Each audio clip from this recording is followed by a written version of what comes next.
Today's program will be recorded and available on the Volunteer NC YouTube channel. The webinar link, as well as any materials provided by today's speaker, will be emailed to you by tomorrow afternoon, along with a survey and a link to register for our next program.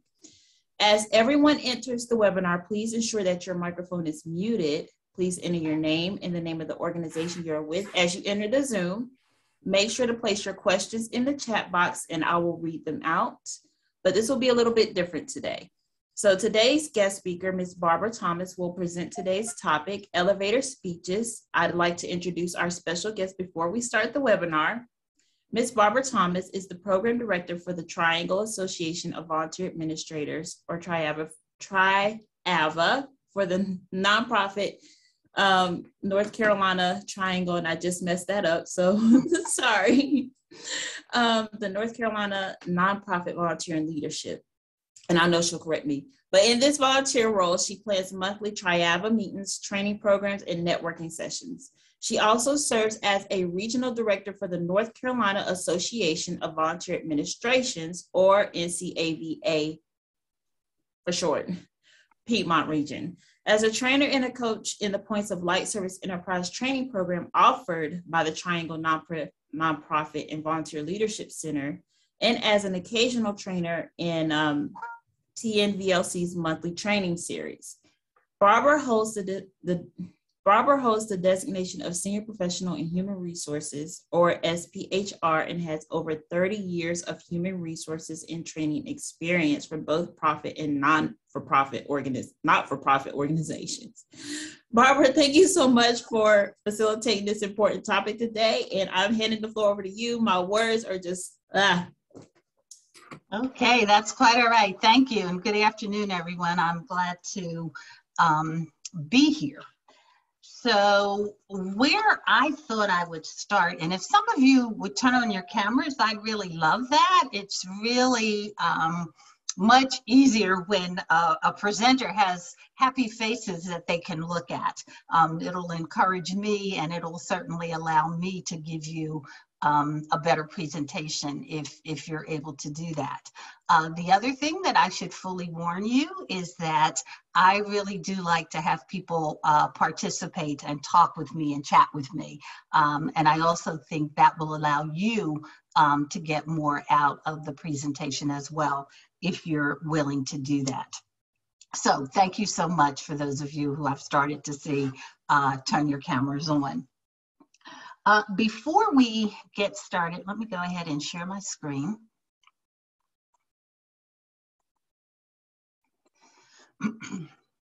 Everybody able to see that okay? Okay, great. yes. Okay, before we get started today, I'd like to ask you a couple of polling questions because it would be very helpful for me to know who you are. So if you would just answer, what is your current role? Are you the executive director, the operations manager, the volunteer administrator, a development officer, a program or project manager, or other? It would just be helpful to see who's here with us today.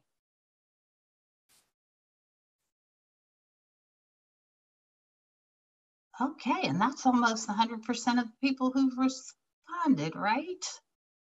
2, 6, 8, 9, 10, 11. Okay, wonderful.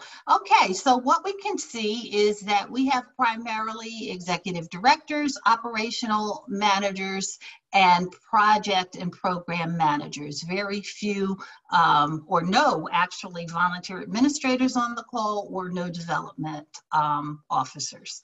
So thank you so much for that. We can stop sharing that poll.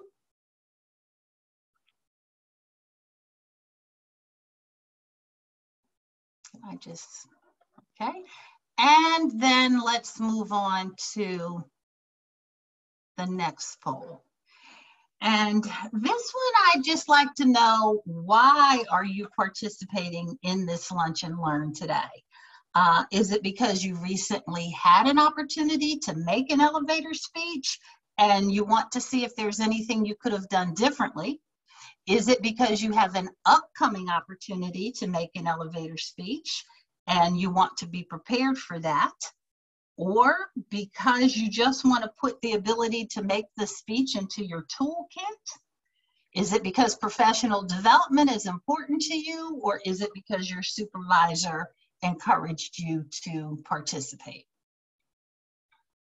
Or is there some other reason?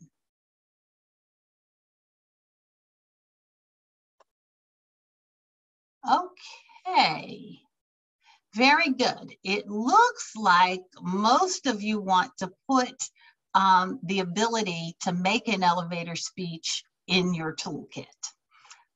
So thank you so much. I appreciate you all indulging me by answering those questions.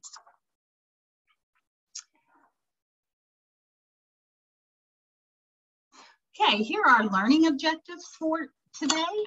I'm hoping that by the end of this session, you'll be able to describe an elevator speech, to plan it, to deliver it, to assess it, and to incorporate any lessons learned into a cycle of continuous improvement.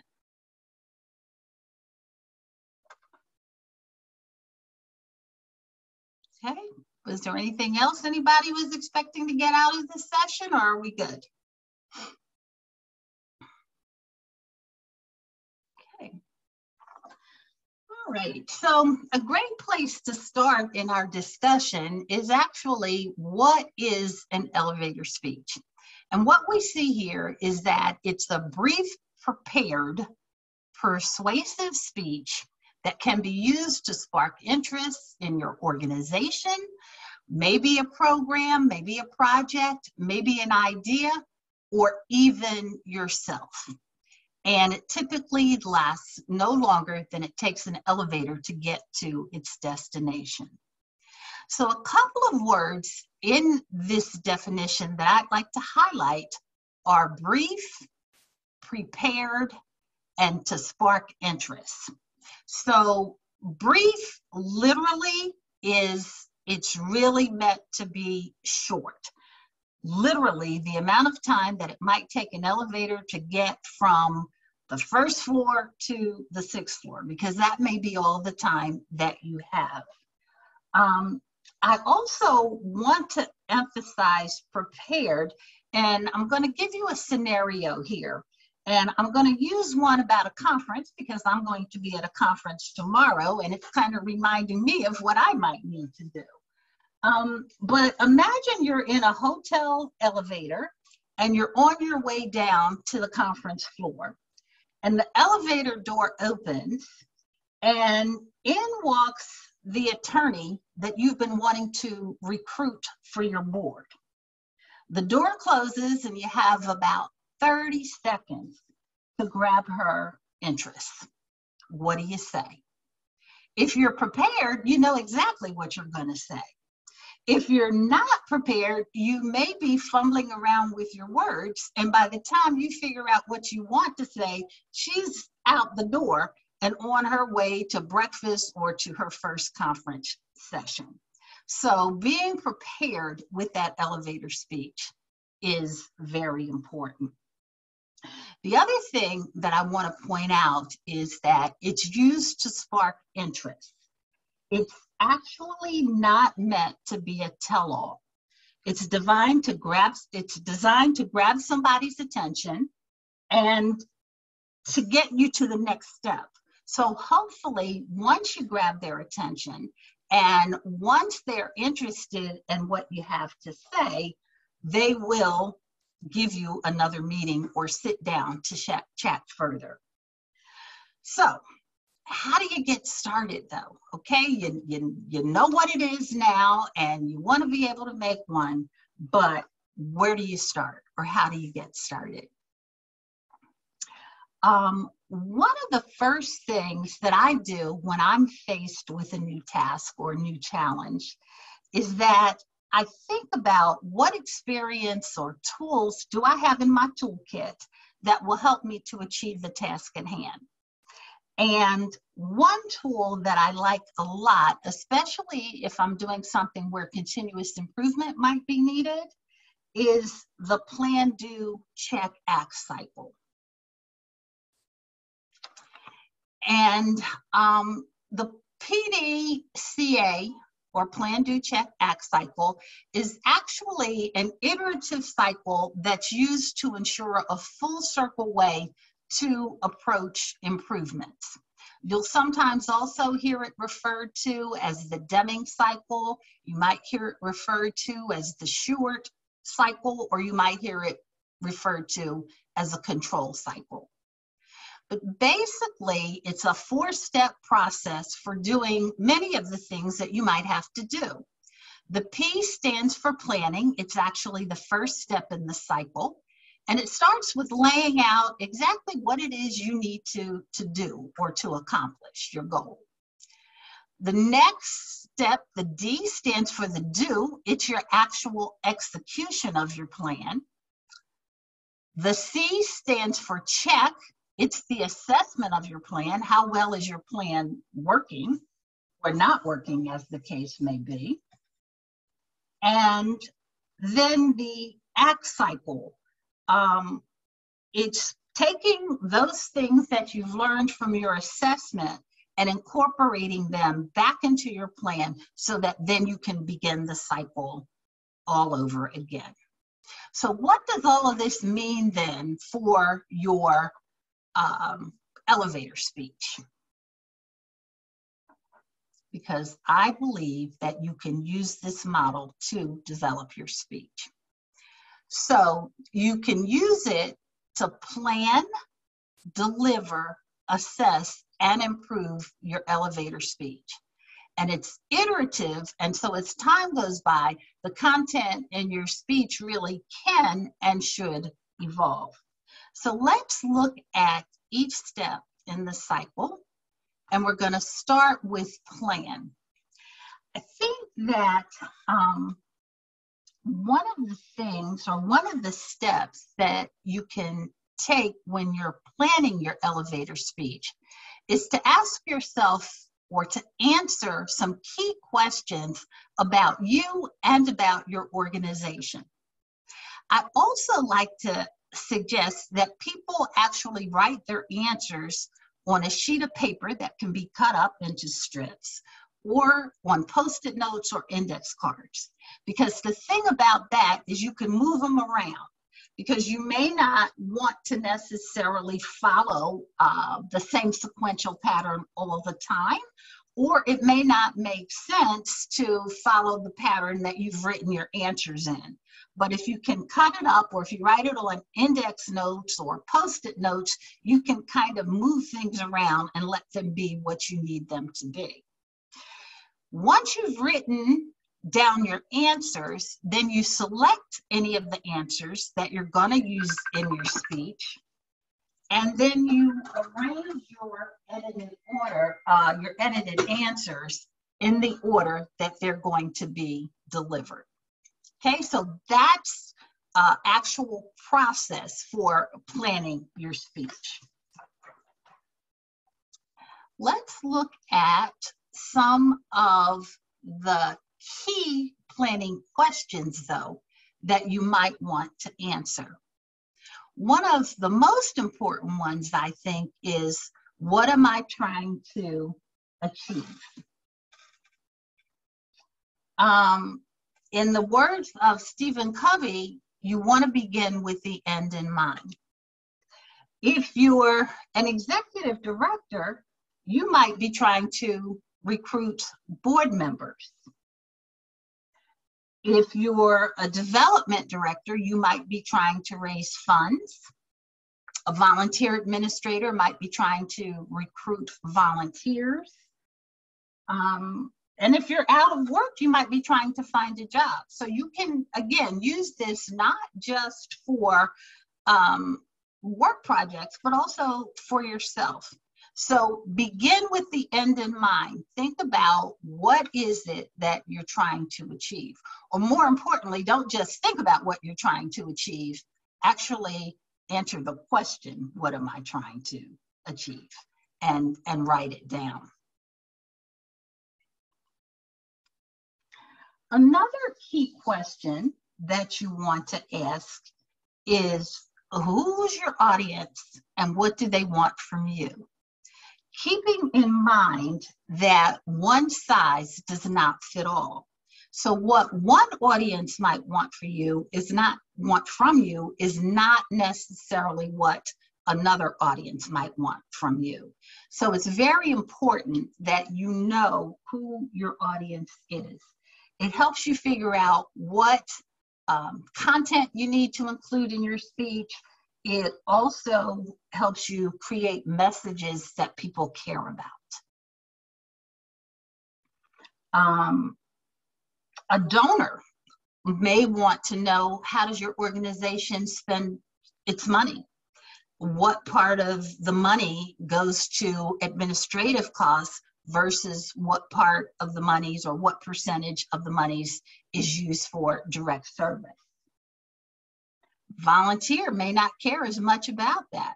Volunteer may want to know, what kind of training does your organization provide? So just keep in mind that you may have to vary your speech depending on who you're talking to. Another key planning question: who am I? What do I do?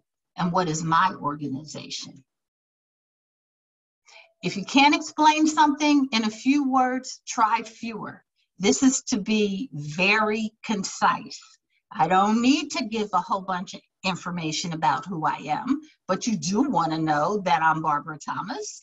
And you might also want to know, because I'm presenting to you today, you might also want to know, and I am a trainer for TNVLC. There you've got, who am I? I'm Barbara Thomas. I'm a trainer for TNVLC. Short, concise, you know who I am, you know what I do, and you know my organization. This doesn't have to be very wordy, because remember, I only have as much time to get from a top floor to a bottom floor to a top floor, or maybe somebody might get off somewhere in between. So try to keep your answers to these questions brief if you can. There are other questions that you will need to answer. And I'm actually going to pause right here, because when you look at the number of questions right here, and I have another sheet that probably has as many questions, you're probably going to say, but Barbara, you said this is supposed to be a short, concise speech. Do you really want me to answer all of these questions? And my answer is, yes, I do. You're not necessarily going to use the answers to all of these questions in your elevator speech, but remember I said that you may do multiple elevator speeches because one size doesn't fit all. So while you may have one elevator speech for this type of audience, you may have a totally different one for another type of audience. The other thing that we talked about is, with your elevator speech, you're really trying to spark interest. So if you are able to spark interest and you have somebody who wants to know more about you or more about your organization, if you have answers to these questions, then you'll be able to go ahead and prepare yourself for that next conversation. So let's look at some of these questions. What brought me to this work? Why am I passionate about this work? What brings me the most energy? What am I most proud of? These are questions that kind of talk about your passion for what you do. And if you don't care about what you're pitching, why should anybody else care? So make sure that you've kind of answered these questions for yourself. A sidebar for that is that Tiffany told you in the introduction that I've spent a number of years in HR. I will tell you that in talking to interviewees and interviewing people for jobs, these are the most of the questions that I would get from people would be around these things. People want to know why you're doing what you do. What is it about what you're doing that is exciting to you? What gives you energy? So these are very important questions. What does my organization do? What's the mission? And can you say it in a few words? Again, I like to think about things, or one of the things that I used to always say is, can you put it on a rock? You know, a rock is not very big. And so some things you should be able to put on a rock. You may not have a boulder to put it on. It's important to think about what kind of a problem is your organization trying to solve. What does the organization offer that meets the needs of current staff, board members, volunteers, and donors? Where's your organization located? If you're trying to recruit new staff, or if you're trying to recruit volunteers, people may want to be with an organization that's in their community. They may not want to travel. If people are donating money, they may want to donate money to an organization in their community. So it's important that you let people know where your organization is located. What populations does your organization serve? And are you able to write a short story that illustrates what your organization does for people? People like stories. Now, the other thing I want to say to you about these questions, and that I'd like you to do as we're going through them, if there are any of these questions that kind of resonate with you, make a note of it. Just write that question down, because we are going to use that later. So I know we certainly won't have time to go into detail or have you write an answer to all of these, but if there are any that particularly resonate with you, just kind of jot that down for later. Here's some more questions. Some of these questions get an impact. How many people did your organization serve last year? What differentiates your organization from other organizations? What makes your organization unique? Why do I want to volunteer for your organization versus some other organization? Why do I want to work for your organization versus another one? Why do I want to donate money to your organization versus another one? So this is what's unique about your organization. Do you have a shocking statistic? That is sometimes an attention grabber. So think about that. What's the shocking statistic that you might be able to use? What's one amazing impact story that you might be able to tell? What's going on with your organization in the future? Why should the listener care? And then really, really important, remember we talked in the beginning about what did you want to achieve? So what's your ask? Do you need to ask it before your person gets off the elevator or out the door or on to lunch? What's one open-ended question that you might ask after you've ended the elevator speech? And then what will you leave behind? So maybe you've really made an impression and somebody is really interested in your organization. They go away, you go away. Do they know? Did you leave them anything so that they know how they might reconnect with you?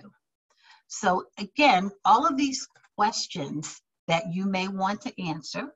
And again, my suggestion is that you answer all of them, because you will find that it'll make your ongoing work much shorter and much less difficult, because you'll have these answers at hand. And you'll get into the habit of practicing them, so that when you're talking about these things or answering these questions, it'll feel very natural to you. So let's start to look at the do. You've got your plan, you've answered your questions. What do you need to do now to execute your plan? You need to practice delivering your speech. And you need to practice it again. And you need to practice it again. You need to practice it in front of a mirror. You need to practice it on video. You can just pull up your iPhone and talk into it, and you'll be able to look at yourself. Practice delivering it to a friend. Practice delivering it to a family member, to a colleague. Once you've done all of that practice, then you may be ready to deliver it to your target audience.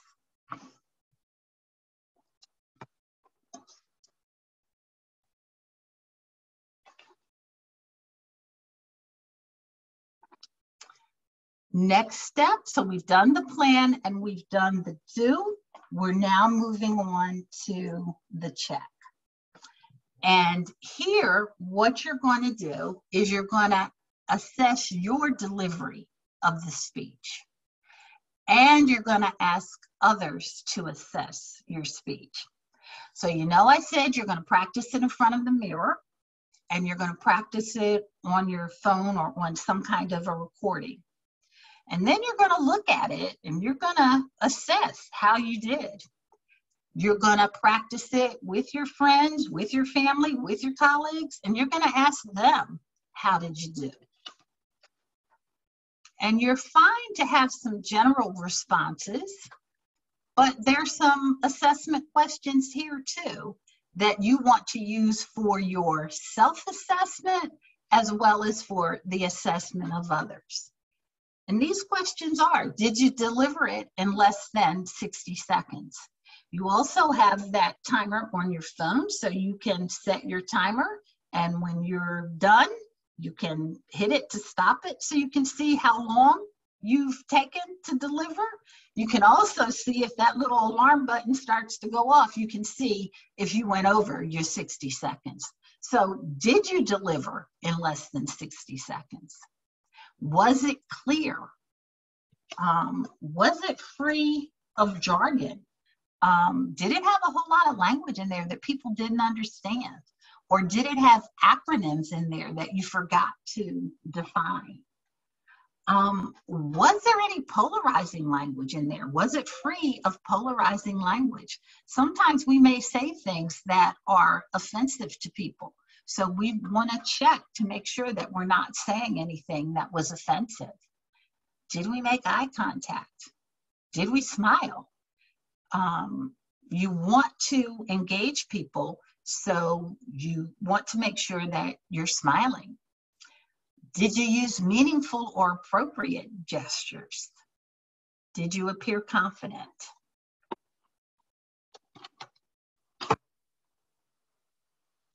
Did your passion show? Were you conversational? Did you answer some of the key things that you needed to answer? Those 5 W's, the who, what, where, when, and why. Were you able to get any open-ended questions in there, things that helped people to be conversational with you? Did you tell a story? Do you even have a story? So look for that story so that you have that short story to tell.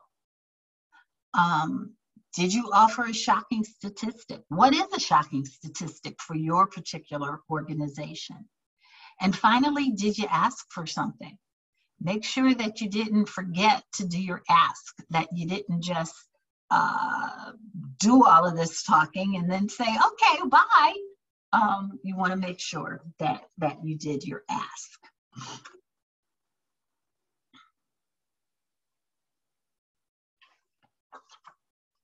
And then finally, your act.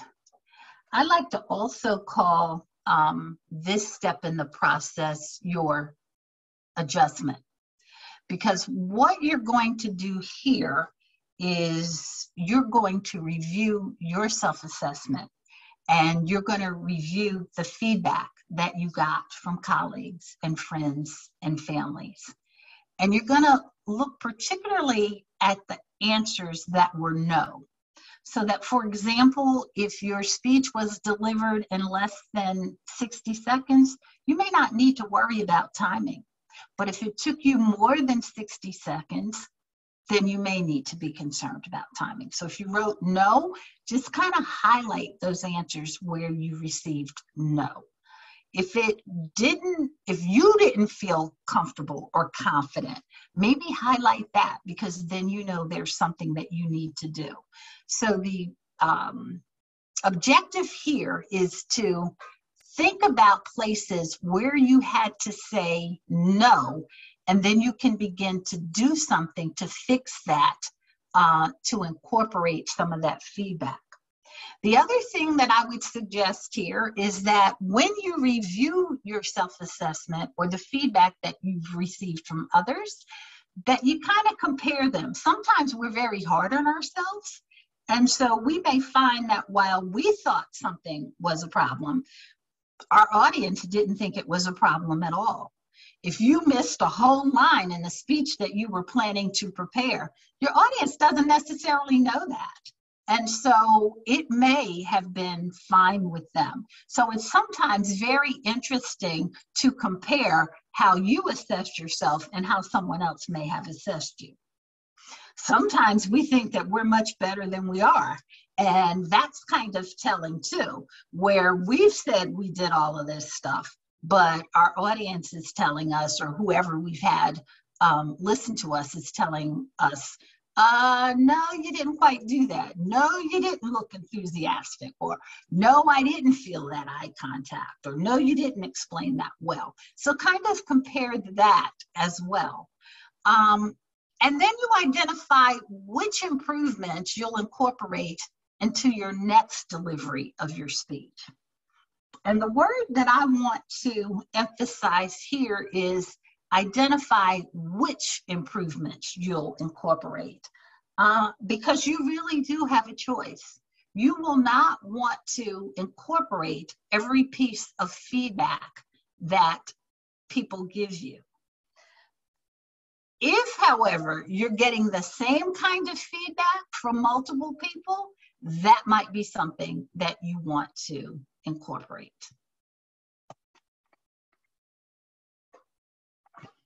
Okay, I'm going to stop there, and I'm going to ask if anybody has any questions.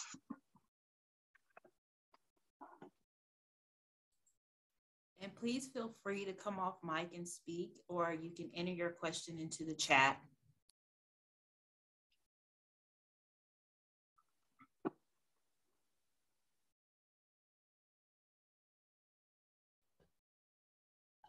I just had a comment, and I guess it's sort of a question. I'll just say it and you can respond. And that is, when I've done elevator speeches in the past and when I think about crafting them, I actually don't think about an ask. And I thought that was one of the more interesting things that you said. I just hope that I am so compelling and so fascinating that somebody says, you know, oh, really? Huh, grab a coffee? Or do you know what I mean? I actually don't do the explicit ask. So if you could just sort of comment on that, and maybe I ought to think about that in the future. It sounds like I should. Okay. Yeah, Maria, I think that's what you do want people to do. You really want them to say, tell me more. And your ask, if they haven't said, tell me more, kind of lets them know, I want to, even if it's just, is this something that you would like to know more about? Could be your ask, because what you're trying to do is make sure that you somehow stay connected. You're attempting to build that relationship. Okay, and again, it's something to think about. You may not always want to do, you want to answer all of those questions. You may not want to use the answers to all of those questions every time. Okay, thank you for that question. Any others before I make you work a little bit? So I would just also say we talk about the elevator speech for different staff members, but we also do this as an exercise for our board. And so at the beginning of each board meeting, part of our board committee reports are every month or every meeting, the board has to share their pitch or their elevator speech with the other board members, because part of it is just getting comfortable doing it. And especially for your board members who don't live the organization every day, that the more you can get them comfortable just in a quick snippet, talk about what your organization does, I think it helps them. And I mean, so they become more and more comfortable with being able to talk about that organization that they're supposed to be advocating for in the community. Mm-hmm. Kim, that's a great idea. That's a great way to give them the practice, to actually ask them to do that. And it's also great when you share like that, particularly with a group of board members or even a group of colleagues or a group of volunteers, because it gives them the opportunity to hear each other. So maybe you may have an answer that I particularly like. Now I can incorporate it into my speech. Or maybe you're doing something that's really or saying something that's really very offensive to me, and you had no idea, but I can help you out by telling you that that was offensive to me, or by giving you feedback so that you can indeed make that speech better. So that's that's a sneaky little way to get people to do the practice that they ought to do. That's a great idea. Okay. Okay. So what my hope here is that I haven't just covered a lot of information that you're like, okay, yeah. But that I've really given you some news that you can use, and a key word here being use.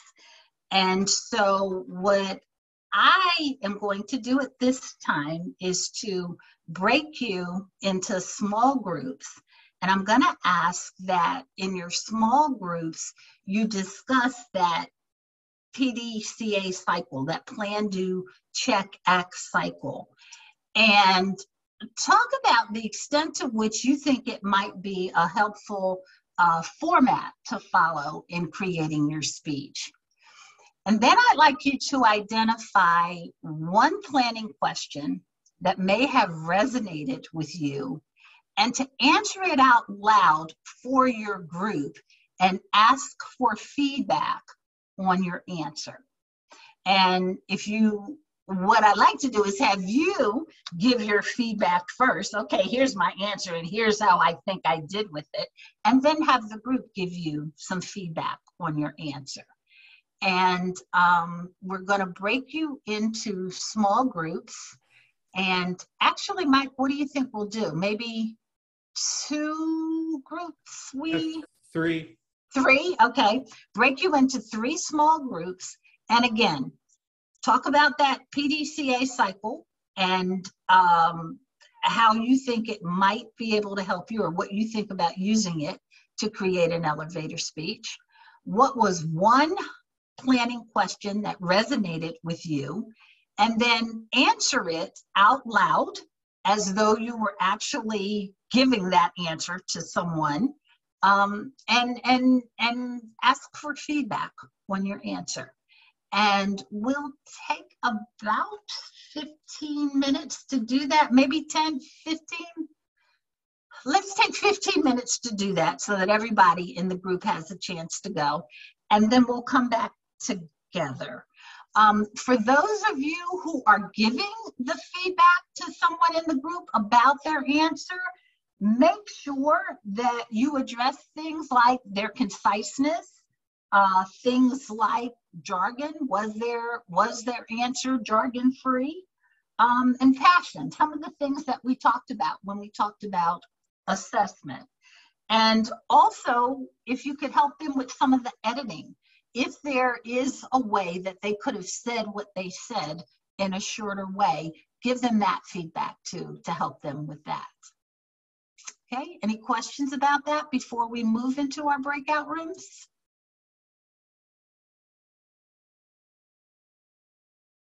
Okay, this is going to be like to Bewitched. We're twitch our nose and we're going to all be in a room. Was that really 15 minutes? That was not 15 minutes. I didn't see anywhere near like 15 minutes. Okay, it was really close. It was really close. It was like 8 minutes. No. It was probably 13. Maria, do you think it was 13 minutes? No. It was 5 minutes. Okay, time flies when you're having fun. So that's I have to admit I did cut it off a little bit early because I wrote down the time, but we broke a little bit later, so you can blame me for that. All right, but how did that go? So how did that go? Apparently, my elevator speech is built for skyscrapers. Okay, so Alex, what you found out is that you had a lot to say. A lot to say, but really good impact from the group, telling me to focus on one thing. I'm branching off because I'm going to blame passion. I'm passionate about what I do, but I'm branching off. Just talk about the one thing. Yeah. Okay, good, because that's what happens. Sometimes like we ramble and we try to include everything in there. And again, what we want to do here is spark interest. Hopefully we'll get to have subsequent meetings and we'll get to add a little bit more each time. Sometimes when we ramble, people get tired of what we're saying, they lose interest, and then they move on. So that's what you want to be careful of. You don't want to turn them off. Kim, what are you doing in all of that snow, or are those cherry blossoms? No, it's snow because it's going to be freaking 95 degrees this weekend, and I'm just trying to bring back you're winter. Cooling off. Okay. What about anybody else? How did that go for anybody else? I think this is so cool. Look at Andy, LaShawn, and Aaron. You all have a big group over there. Y'all are meeting together. Very cool.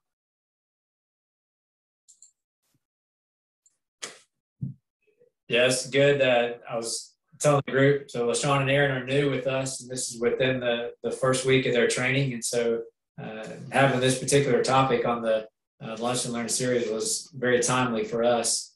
Okay. Opportunities to kind of think through how do you have those entry conversations, whether it's on the phone or first meeting or whatever, how do you kind of sort of get the ball rolling a little bit. Okay, good, Andy. Thank you for that.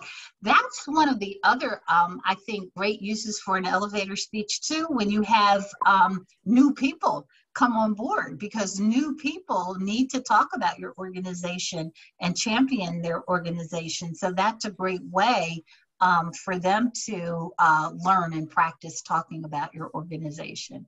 And I see we have Patty and Lainey together too. So that's good. We did not realize that we had groups of people doing this. So great.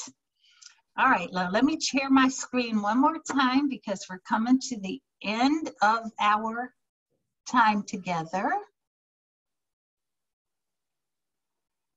And here's my $1 million question that I love to ask because I want to make sure that everybody has a takeaway. So what I'd like you to if you just come up with or say, what's one thing that you'll take away from or that you'll use from this session today? Something that you heard that you're like, think I'll use that, I'll try that.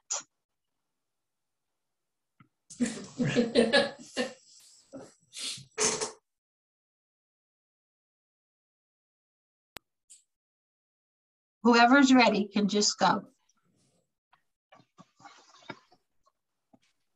I personally learned to pay attention to the jargon because I've never heard of that before.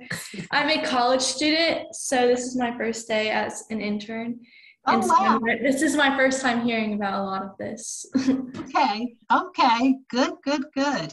Yeah, because sometimes when we have jargon, and in our organizations, we know exactly what we're talking about. But when you're talking to someone outside of your organization, they may not have a clue.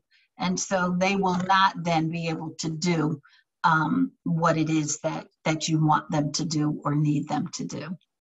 Barbara, Thank you for that. A couple of comments in the chat. One is time is limited, so use it well. And another one is different elevator pitch based on who the audience is. Okay, great. Both very, very good. Okay. Yeah, people don't have a lot of time to spend with you. So what are those things that you really need to say? That gets back to you, Alex, with that focus. And then also varying the elevator speech. But that's the great thing now, that you'll have answers to all of the questions. You can just move those little index cards around or move those Post-it notes around and kind of make up the speech that you need to make up depending on who you're talking to. And you'll get good at that and be able to change that on the fly because now you're going to have so much information. Haha, here's another good one. Have your business card ready to give them when they want to know more, right? Because now they want to know something else and you have no business card and they have no time to wait and pull out their phone and start to type your stuff into their phone. Good. I'll just, and it follows up on my question that I asked earlier. I think I'm going to start, although I didn't do it in the practice session, I think I'm going to end my elevator speeches with some kind of a question that prompts them to do something. And it may be as simple as, so does that interest you? Or do you want to know more? As opposed to ending it with a declarative statement. I think I'm going to end my elevator speeches with a question. Okay, good. Good, Maria, thank you. And then I see another comment in here, be sure to ask them for something. Okay.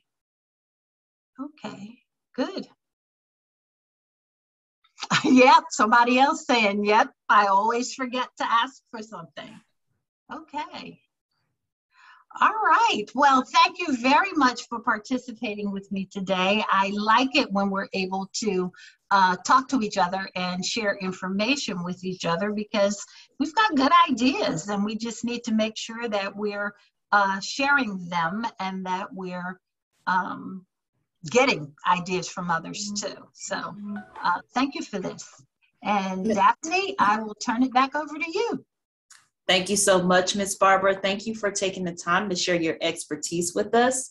Participants, thank you for joining us today. As a reminder from earlier's message, today's webinar link, you will receive the following: today's webinar link, a survey for today's program, materials from today's program, and registration links for our upcoming program. The next Lunch and Learn webinar is Emergency and Disaster Preparedness for Nonprofits. That will be Tuesday, May 24th, 1:00 p.m. to 2:00 p.m. Join our presenter, Dr. Chris Herring, who's an associate professor at Sand Hills Community College and an adjunct professor at North Carolina Central University, as we discuss tools and strategies to assist nonprofits, learn about disaster and emergency management systems, explore well-established organizations and programs that promote building community resilience, and discover continuity of operations and emergency management planning resources that can help our organization's critical functions before and after disasters. So if you remember, please take a few moments to complete our survey. Your responses will allow us to continue providing webinars relevant to our organization or to your organization. Thank you once more, and everyone, please have a wonderful afternoon.